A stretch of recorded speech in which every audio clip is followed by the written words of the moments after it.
They say money changes people. I never truly understood what that meant until I watched my own brother transform from someone I'd take a bullet for into a stranger wearing a designer suit and a fake smile. I'm Emma Mitchell, 34, and until 6 months ago, I was the proud sister of Marcus Mitchell, Silicon Valley's newest self-made success story.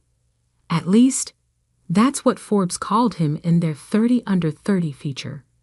The truth? Well, that's a bit more complicated. Growing up, Marcus and I were inseparable. Just 14 months apart, we were more like twins than regular siblings. While our parents worked double shifts at their restaurant to keep us fed and clothed, we looked after each other. I helped Marcus with his math homework. He scared away the boys who tried to bully me in middle school. When I got my first job at 16, I split every paycheck with him so he could buy the computer parts he dreamed about. One day, he'd say, hunched over his latest technological experiment, I'm going to create something amazing. Something that'll change the world. And when I do, we'll never have to worry about money again. I believed him. How could I not?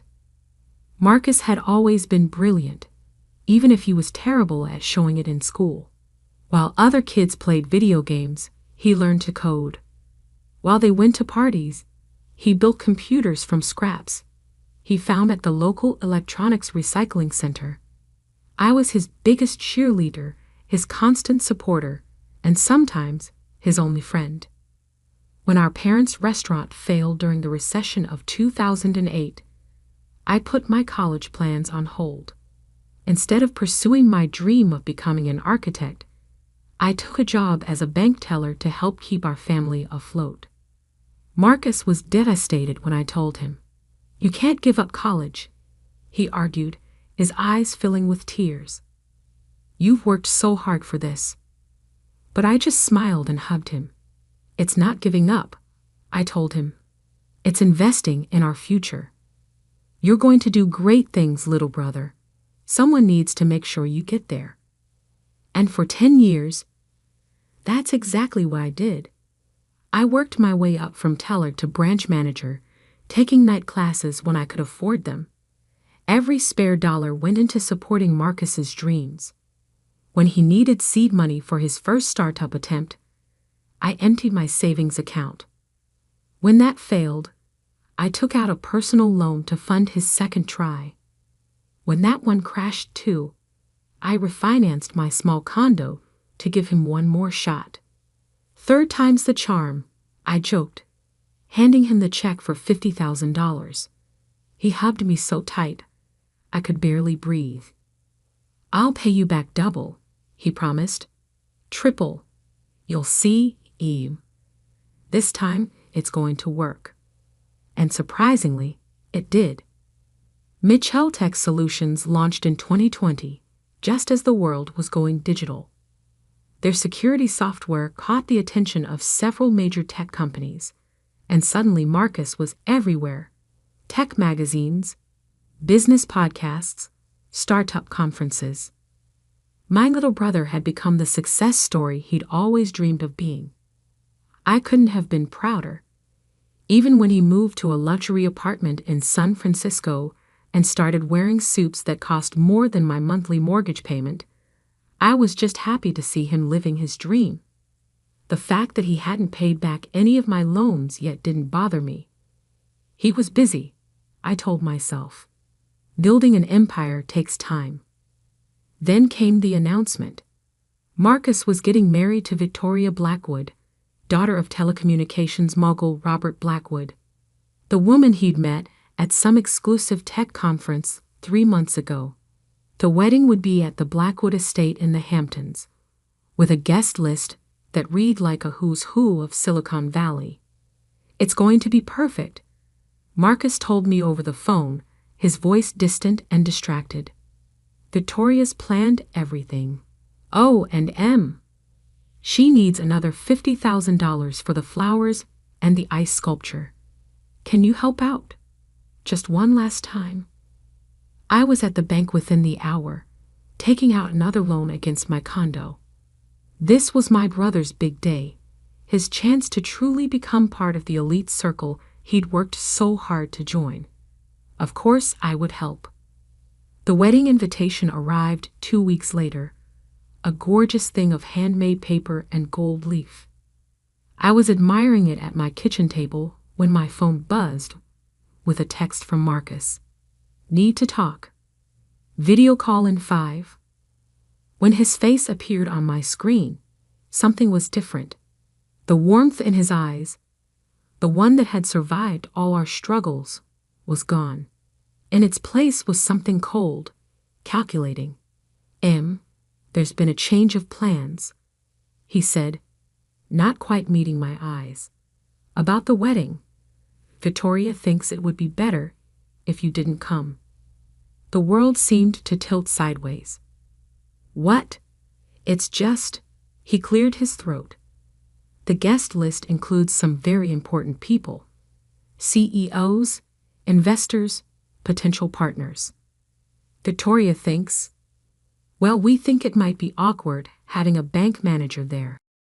It could affect some delicate business relationships. I stared at him, waiting for the punchline. It didn't come. Marcus, I'm your sister. I've supported you through everything. I've given you every penny I had. And I appreciate that. He cut in, his voice taking on the smooth, practiced tone I'd heard him use in interviews. But this is about the future of Mitchell Tech. We're in talks with major investors. The Blackwoods have connections we can't afford to jeopardize. You understand, right? I didn't understand. Not at all. But as I opened my mouth to argue, to remind him of everything we'd been through together, a notification popped up on my laptop. Someone had just tried to access my work email, specifically the folder where I kept documentation of all my loans to Marcus. That's when I knew. This wasn't just about the wedding. This was about erasing the past, creating a new narrative where Marcus Mitchell was truly self-made, with no messy family ties to complicate his perfect success story. You're right, I heard myself say, my voice steady despite the tears burning behind my eyes. I understand completely. After hanging up, I sat in my kitchen for a long time, staring at the wedding invitation I could no longer use. Then I opened my laptop and started digging through years of financial records, emails, and text messages. If Marcus wanted to rewrite history, he should have remembered one thing. I'm the one who taught him to always keep receipts. What I found in the next few hours would change everything. But that night, I just sat there, watching the sun set through my kitchen window, mourning the loss of the brother I thought I knew. Little did I know, this was just the beginning. The real story, the one that would eventually attract the FBI's attention, was about to unfold in ways none of us could have predicted. The thing about working in banking for 15 years is that you develop an eye for patterns. Numbers tell stories if you know how to read them, and the story I uncovered in the week following Marcus's wedding invitation was one that made my blood run cold. It started with a simple review of the loans I'd given him. $50,000 for his first startup attempt in 2018. Another $50,000 for the second try in 2019. The $50,000 that supposedly launched Mitchell Tech in 2020. And now, the final $50,000 for his wedding to Victoria. $200,000 total, all meticulously documented in my personal records. But something wasn't adding up. I remembered Marcus's first failed startup attempt, a mobile payment app that never made it past the development stage. The second was a cryptocurrency trading platform that collapsed within months. Both failures were painful, but they seemed honest. Technical issues, market timing, the usual startup problems. The third attempt, Mitchell Tech Solutions, was different. It succeeded almost overnight. securing major contracts with tech giants within months of launch. The industry called it a miracle. Now I was starting to wonder if it was something else entirely. Just checking some historical records, I told my assistant at the bank when I requested access to all transaction records related to Marcus's business accounts. As his primary bank, we had handled most of Mitchell Tech's early financial operations before they moved to bigger institutions. What I found sent chills down my spine. The $50,000 I had given Marcus for Mitchell Tech had never been deposited into the company's account. Instead, it had been transferred through a series of smaller transactions to an offshore account in the Cayman Islands. But Mitchell Tech had still launched with significant capital, $2 million to be exact. Where had that money come from? I spent 3 sleepless nights tracing the money trail. Bank statements, wire transfers, corporate filings. I followed every breadcrumb. Each discovery felt like another punch to the gut. The prestigious security software that had put Mitchell Tech on the map? It wasn't Marcus's creation at all. The original code had been developed by a small tech startup in Eastern Europe, a company that had mysteriously gone bankrupt just weeks before Mitchell Tech launched. Their entire development team had vanished, their office abandoned overnight. And the $2 million that launched Mitchell Tech, it had been routed through the same Cayman Islands account where my $50,000 had disappeared. The money originated from a series of compromised corporate accounts. Companies that had reported major security breaches in early 2020. My brother, my brilliant little brother who I'd supported all these years, hadn't created a revolutionary security software. He'd stolen one, using hacked funds to finance the operation. The evidence was there in the patterns of transactions, in the timestamps of code commits, in the suspicious coincidences that no one had bothered to investigate because everyone was too busy celebrating the next tech wonderkind. "Oh God, Marcus," I whispered to my empty apartment, staring at the wall of financial data I'd assembled. "What have you done?" But the real bombshell came when I dug deeper into Mitchell Tech's current operations. The security software they sold to major corporations had a hidden feature, a backdoor that allowed unauthorized access to client systems. Mitchell Tech wasn't just a fraud. It was potentially the largest corporate espionage operation I'd ever seen. My phone buzzed, another text from Marcus. "Hey, Em. About the wedding. Victoria's family is willing to compensate you for any inconvenience. Name your price." I looked at my laptop screen, at the evidence of years of fraud and theft. They thought they could buy my silence with money, the same way they thought they could erase my existence from Marcus's carefully crafted story. My hands shook as I typed out my reply. "No price needed. I understand completely." Then I turned back to my laptop and began organizing the evidence. Every transaction, every stolen line of code, every compromised client account. I documented it all. Years of banking experience helped me create an airtight paper trail, one that even the best lawyer's money could buy wouldn't be able to dispute. I also started receiving strange emails, thinly veiled threats from anonymous accounts, warning me to mind my own business and forget about the past. Someone had definitely noticed my digging. Time was running out. The wedding was in 3 days. The guest list included CEOs of companies that had been compromised by Mitchell Tech's backdoor, investors whose money had been used to launder the stolen funds, and tech journalists eager to celebrate another self-made success story. Perfect. I booked a flight to New York and packed my laptop. In my carry-on, I placed a USB drive containing every piece of evidence I'd gathered. A second copy was safely stored in an encrypted cloud account, set to automatically send to the FBI and SEC if anything happened to me. As I locked up my condo, Another text from Marcus arrived. You're making this harder than it needs to be. Just name your price. Everyone wins. I thought about the brother who used to share his dreams with me, who promised we'd change the world together. I thought about the man he'd become, willing to steal, lie, and threaten to maintain his facade of success. You're right, I texted back. Everyone will get exactly what they deserve. The next morning, I boarded a flight to New York. In 48 hours, I would crash my brother's $1 million wedding. But first, I had some visits to make. To the FBI field office in Manhattan, to the SEC's Enforcement Division, and to a few very interested journalists. Marcus had always said he wanted to make headlines.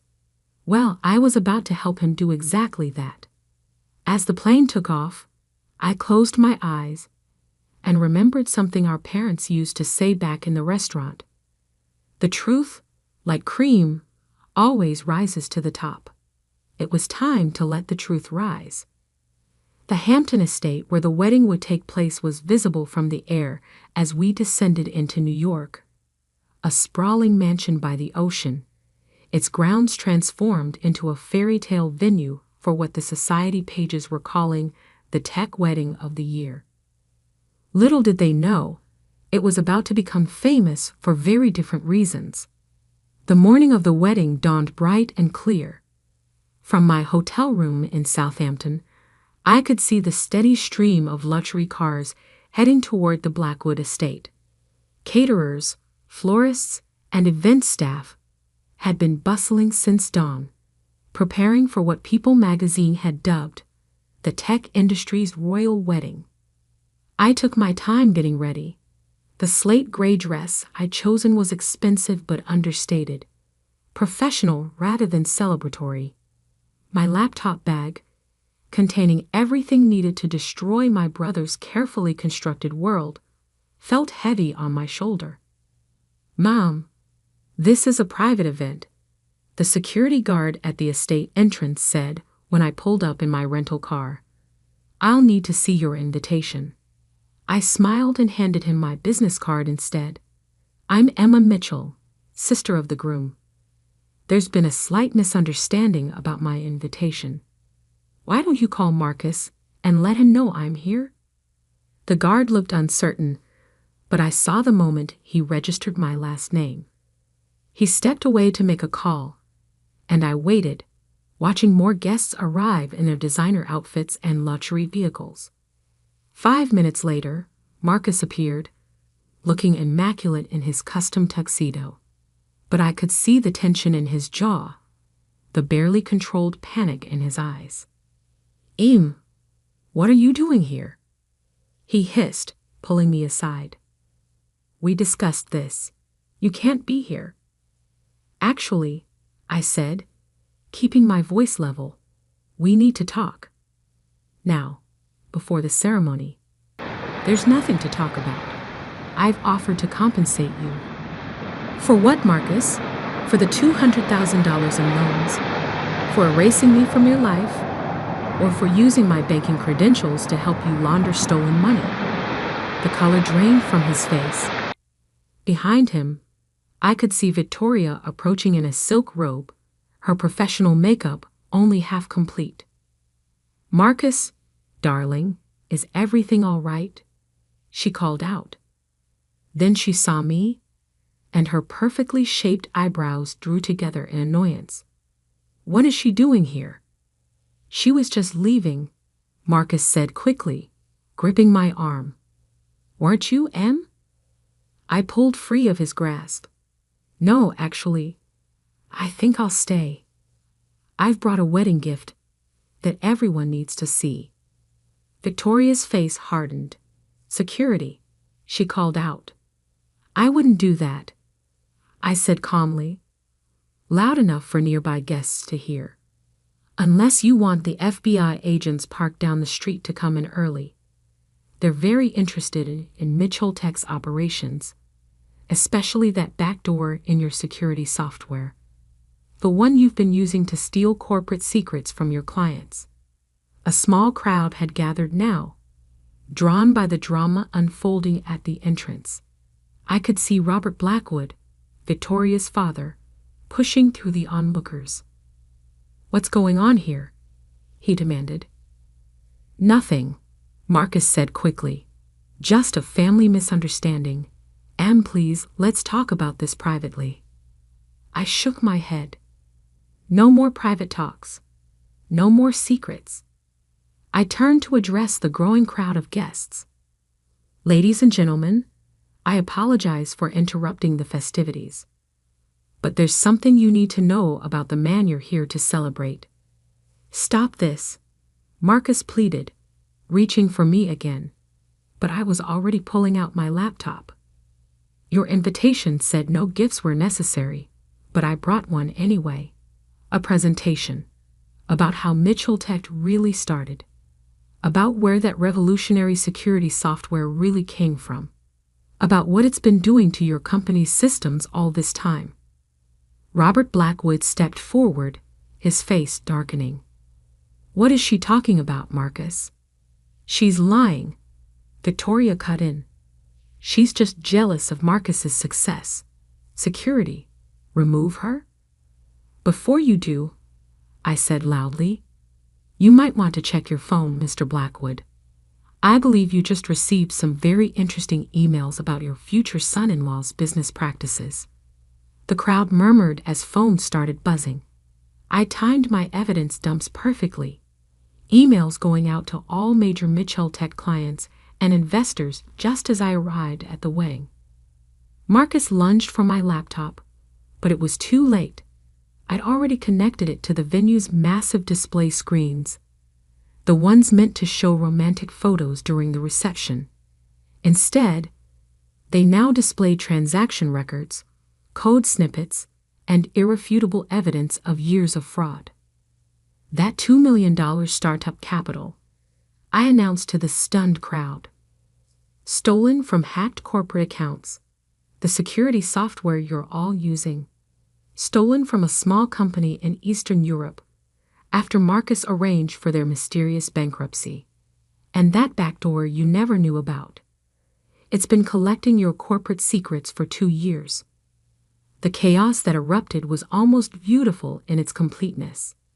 CEOs frantically calling their IT departments, investors shouting into phones, journalists who'd come to cover a society wedding suddenly finding themselves with a much bigger story. "You ruined everything," Marcus snarled, his carefully crafted mask finally cracking completely.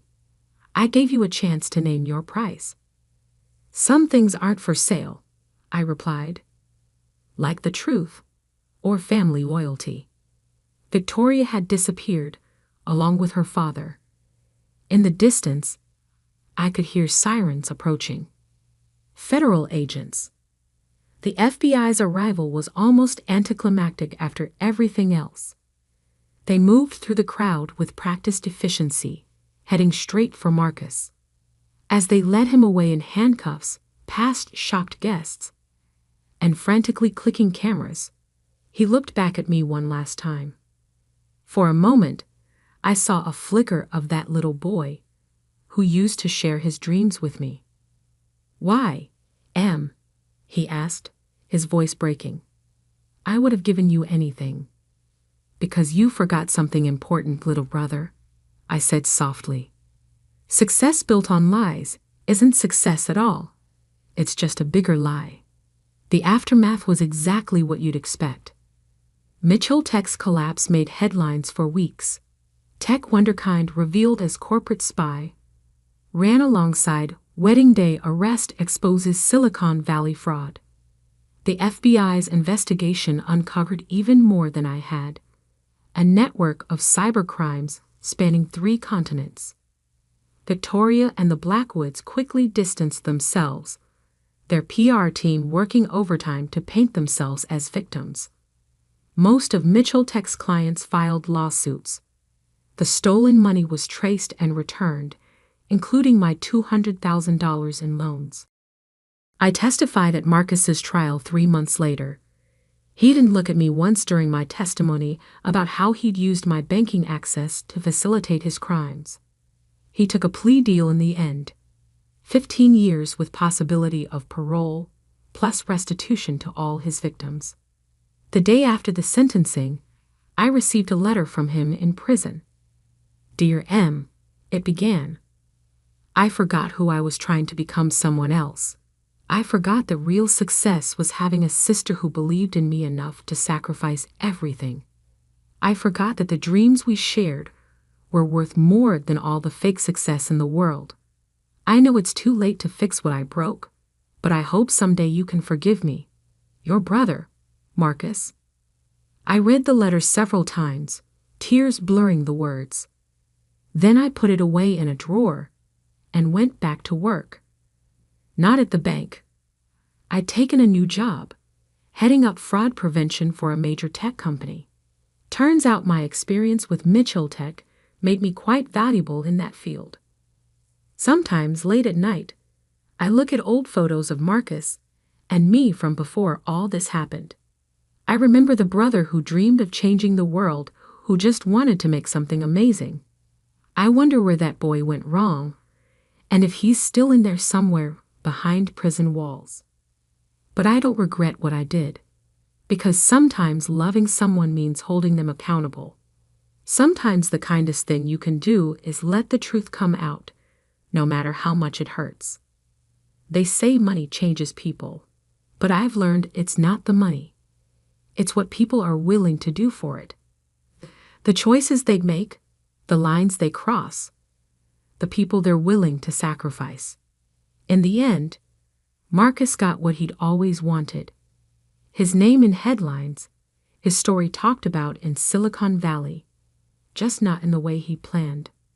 As for me, I've got a new dream now. Helping other companies protect themselves from people like my brother. Making sure other families don't have to go through what I did. Because some things really aren't for sale. Truth, integrity, family. And sometimes, the hardest lessons are the ones we learn from those we love the most.